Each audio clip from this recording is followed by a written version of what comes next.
Okay, reset number 2, make thinking visible. I've talked a lot about this, especially in some of the other videos, so please check those out if you want to learn more about making thinking visible. But one of the most powerful ways to reset engagement is to make students' thinking visible. This isn't about restating a fact. We're not talking about 2 + 2 = 4.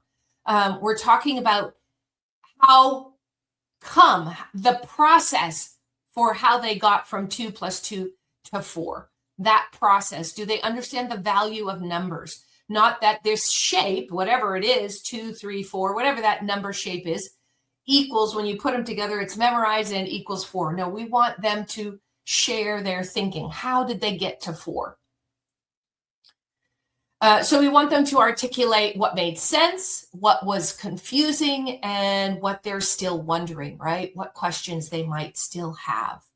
So make thinking visible. This doesn't need to be complicated. You can invite students to share just one question, one sentence, one brief thought. You might ask them to write it down. You can share it with a partner, do peer-to-peer assessment, or say it out loud during a closing circle.